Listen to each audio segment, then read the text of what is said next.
Welcome everybody to another episode of Fins Nation. I'm your host Louis Sung, and today I want to talk about some individual players who have the most to gain by playing under Vic Fangio. Because everybody keeps talking about Vic Fangio, and for good reason. He's probably the best defensive coordinator of the modern day era. All the national media is talking about him. Some other reporters who are watching OTAs are talking about how Vic Fangio conducts himself, talking about how he's basically a head coach out there on the field for the defense, and I think that was ultimately the goal in mind. Mike McDaniel now gets to focus on being the offensive coordinator. Vic Fangio gets to be the defensive coordinator, and together between the two of them, they're going to be able to lead the Miami Dolphins to victory, or at least that is the theory. Vic Fangio is the head coach of the defense. Mike McDaniel is the head coach of the offense. Now, what I want to talk about today, and maybe tomorrow we'll talk about the offensive side of the ball, but today I want to talk about the defensive side of the ball. Obviously, the Miami Dolphins have a ton of talent on defense. They have Jalen Ramsey, they have Jalen Phillips, they have all sorts of players. Christian Wilkins, Andrew Van Ginkel is getting some new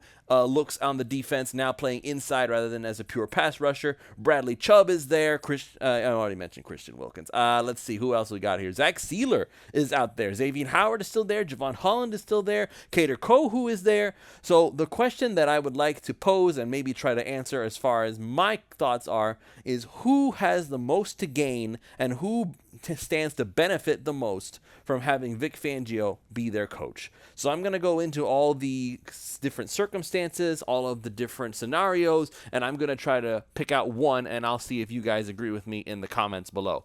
But before that, really quick, just want to go ahead and mention that, as always, this show is brought to you by our good friends over at You Brake Wheel Fix. You Brake Wheel Fix is the complete automotive wheel solution. Ever parked too close to the sidewalk curb? You Brake Wheel Fix specializes in the repair of damaged wheels from bends, cracks, and curb rash. Or maybe your wheels are faded or peeling. You don't need to replace them, as You Brake Wheel Fix can refinish them to like new. Offering complete refinish options through powder coating, machining, and polishing, You Brake Wheel Fix is the answer to all of your wheel needs. And if you're just looking to give your ride a new look, You Brake Wheel Fix also offers many car customizing options, such as new custom wheels and tires from your favorite brands, performance upgrades, window tinting, and suspension modifications.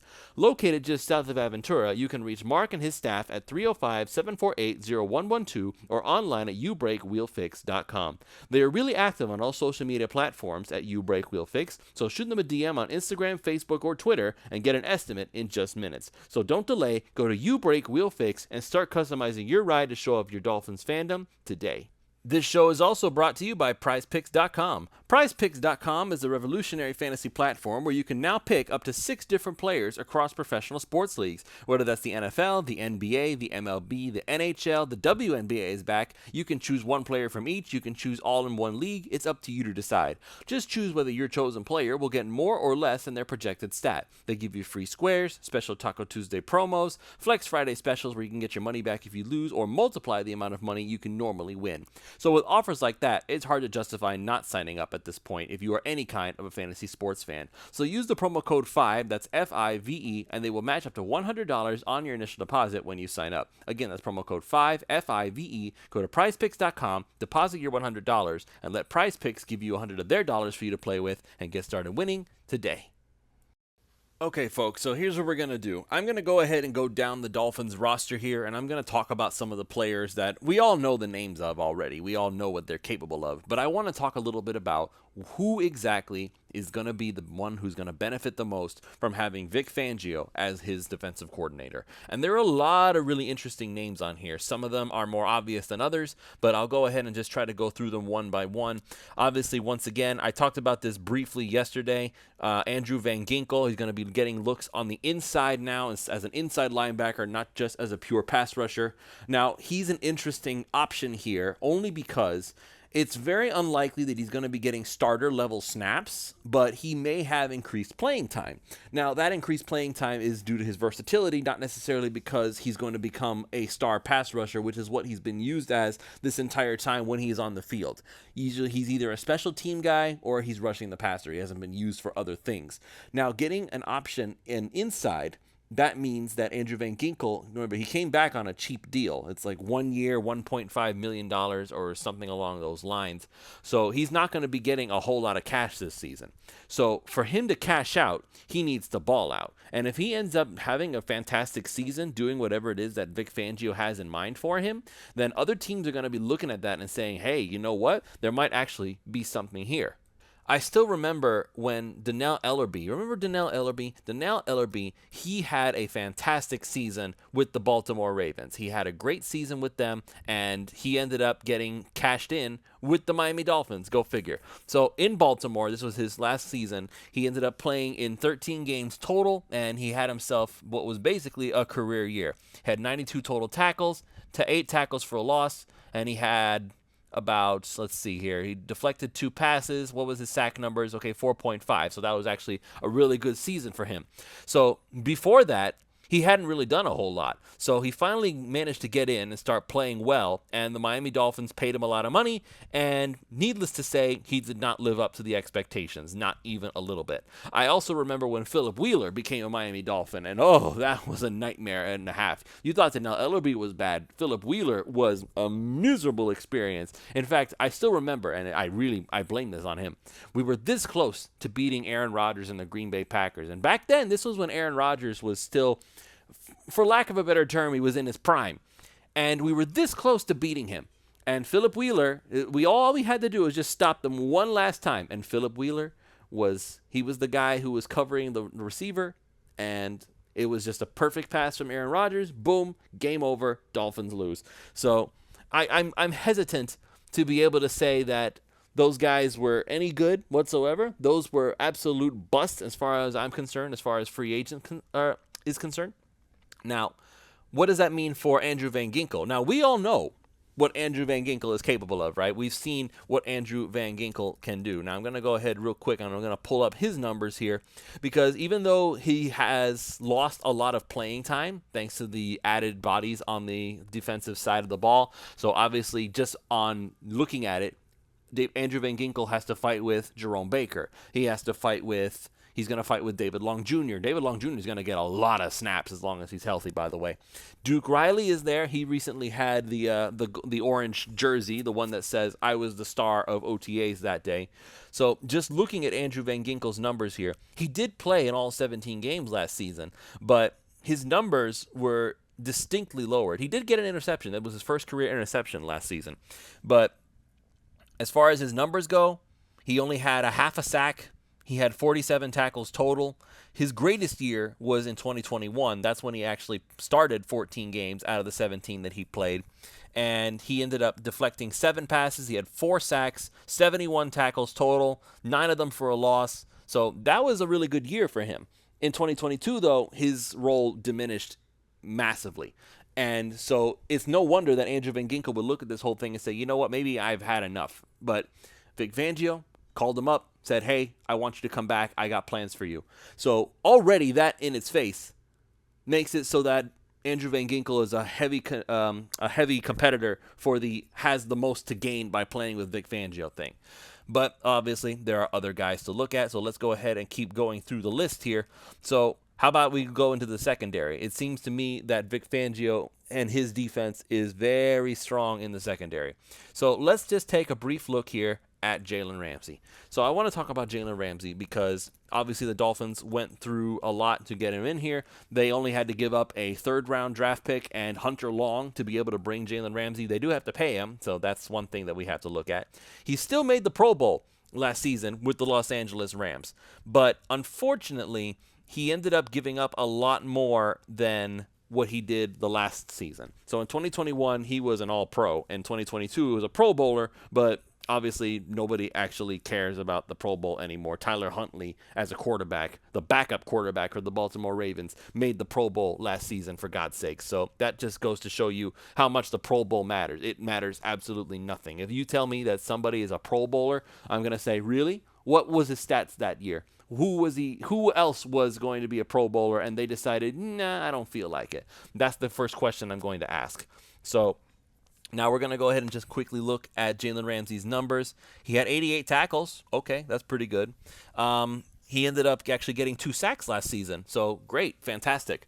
But he did give up a lot of big plays last year, and that's why people were talking about Jalen Ramsey as if he kind of fallen off a cliff a little bit. He's starting to lose that elite edge that made him considered one of the best cornerbacks in football. I'm sure that he's still considered one of the best, but there was a time where there was nobody else in that discussion. Jalen Ramsey was it. He was the best. Now, we as Dolphins fans would have argued that Xavier Howard was better than Jalen Ramsey. But a lot of people, as far as the national media was concerned, said, nope, Jalen Ramsey, that's the guy. That's the guy that you're going to look at and say he is the guy who is the best in the entire NFL. That's not the case anymore. A lot of people are talking about Sauce Gardner now for the New York Jets. Nope, he's definitely better than Jalen Ramsey. And he's better than Xavier Howard too, and blah, blah, blah. Now, this is where it turns out that Jalen Ramsey has a lot to gain by playing with Vic Fangio. Number one, the fact that Vic Fangio, I don't know, is he the one who ended up pushing to trade for Jalen Ramsey? I don't know. We'll see. He probably had some say in it. He was probably going to be told, hey, guess what? We want to acquire Jalen Ramsey. And just like with Mike McDaniel reacting to Tyreek Hill, he's saying, absolutely, yes, bring him in here. Vic Fangio probably was the same way with Jalen Ramsey. Says, are you kidding? You're going to get me an all-pro cornerback? Absolutely, bring him in here.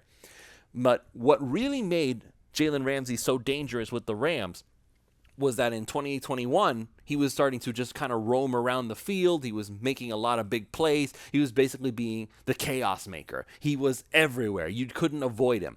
And so when you did that, you basically made it so that now nobody can actually react to where it is. He did have 4 interceptions both in 2021 and in 2022. So as far as his numbers go, there's not really much of a difference. But you could tell just based on how many times he was beat in coverage that there was something wrong there. So now he's going to be able to go back to doing what he was doing with the Rams that made him so dangerous. So that is going to basically revitalize his reputation, his career. There may be a discussion about whether or not Jalen Ramsey is the best corner in the NFL again, if he's able to do what I think Vic Fangio wants him to do. So a lot of that kind of depends on how well Cam Smith acclimates to the defense. That also has a lot to do with whether Nick Needham is going to be coming back healthy. What does Kader Kohu end up doing? Does he end up being the boundary guy? Or is it just the consensus nobody else is better than Jalen Ramsey at that spot? And so they're going to be looking at it as like, you know what, we want our best guys covering the best receivers, and that's the end of the discussion. We'll see how that goes. I'm very interested to see. But Jalen Ramsey is probably also in the running for who has the most to gain by being in the defense led by Vic Fangio. Now, this next candidate is going to be a little bit of an interesting one. I'm going to go ahead and say that Bradley Chubb has a lot to gain by being part of the Vic Fangio defense again. And the reason I'm bringing that up right now is simply because of one reason and one reason only. Bradley Chubb, last season, when he came to Miami, he was kind of given a little bit of a bad rap. I'm just going to say that right now. I feel like he was not being given the respect that he deserves as a Pro Bowl player. And ironically enough, I just called him a Pro Bowl player, even though I know darn well that being a Pro Bowl player doesn't actually mean a whole lot these days. But just looking at his numbers here, you see that Bradley Chubb has done a lot of really good stuff. So I'm just going to go ahead and read it off here. Ironically, of all these things here, his best year as far as his numbers were concerned was honestly in his rookie year in 2018. That was the year before Vic Fangio actually landed in Denver. As a rookie, he was on the Associated Press third-tier Defensive Rookie of the Year. He was third in the voting behind Derwin James and Shaquille Leonard.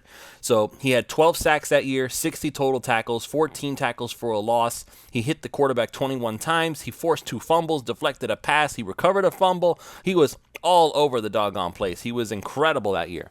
Now, things kind of took a turn for the worse after that. In 2019, he only played in 4 games. That was, again, he's injury prone. That was his main knock, is that he's not able to stay healthy and keep playing. But when he was in, he got a sack, 21 tackles, 6 QB hits. But aside from that, nothing really special. 2020, Vic Fangio's still here. Vic Fangio helps him out. He gets back on track. He plays in 14 games, so he was still injured to some degree, but he did get back to form. He got 7.5 sacks, 42 tackles. 9 of them were tackles for a loss, and then he hit the quarterback 19 times. He did get voted to the Pro Bowl for whatever that's worth. And then in 2021, things fell off again, and only because he only played in 7 games. He didn't get any sacks that year. It was not a pretty picture for Bradley Chubb. So now the time comes for him to get paid. So now what are the Denver Broncos going to do with him? 2022, he plays with the Broncos. He plays in a total of 15 games, and I still remember he ended up having a club on his hand because he ended up getting hurt again, but he kept pushing through it. So as a grand total, Bradley Chubb had 8 sacks in 2022. So he had 39 total tackles. He had 5 of them for a loss. And he hit the quarterback 20 times. So there is that. But again, it was split between both Denver and Miami because, remember, the Dolphins gave up a first-round draft pick to go get Bradley Chubb, and then they gave him the fresh contract. So with the Dolphins, he had 2.5 sacks, 13 tackles, and only got 1 tackle for a loss, and he hit the quarterback 12 times.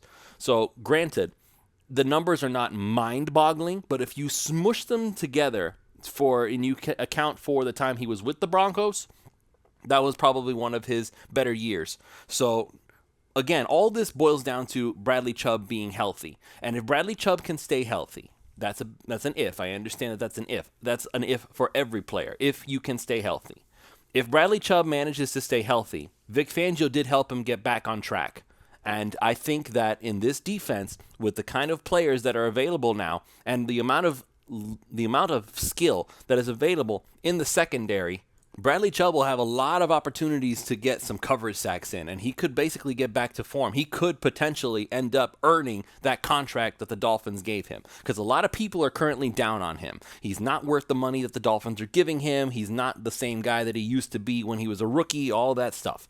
I think he still can be. I think that he has the skill set, and I know that when Bradley Chubb showed up, Jalen Phillips was able to get to the quarterback a lot easier because I don't care who you are. I don't care if you think that it's not true. Bradley Chubb being on the other side of the defensive line as opposed to someone like an Andrew Van Ginkel, and again, no disrespect to him, but he doesn't have the reputation or the star power of a Bradley Chubb. Teams are going to respect Bradley Chubb, but you know what that means? Jalen Phillips can't be doubled as well. Somebody has to give. And you know what? I think Bradley Chubb could end up getting a lot out of this.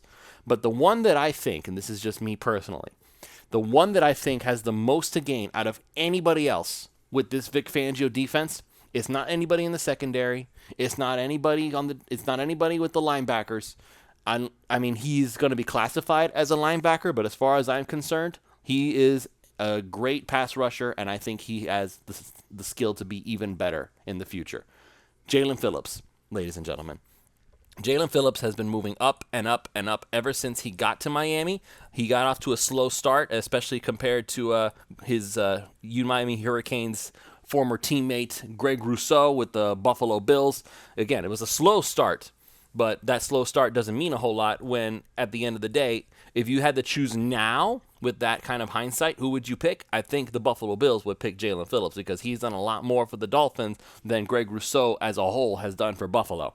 So in just 2 seasons with the Dolphins, Jalen Phillips has managed to play in all 17 games. Remember, that was a concern with him. Was he injury prone? He's played in all 17 games, both seasons he's been here so far. As a rookie, he had 8.5 sacks. Last year, he had 7 sacks. And so tackles for a loss, 9 in his rookie year, 8 the last year. He's been all over the place, man. He's been fantastic, and he's only getting better. And that's kind of scary to think about. And now you add on to this an incredible secondary filled with players. Xavier Howard is back and healthy. Jalen Ramsey's going to be out there. You have Javon Holland, who hopefully now will not have to babysit the entire defense. And then you have David Long Jr., who you added to that linebacker core. So what's left? Christian Wilkins and Zach Sealer are going to be plugging up holes in the middle. And whatever defense that Vic Fangio has set up, quarterbacks are not going to be able to just find an open guy because they're going to be blitzing 6 guys on every single down. That's not how Vic Fangio's defense functions.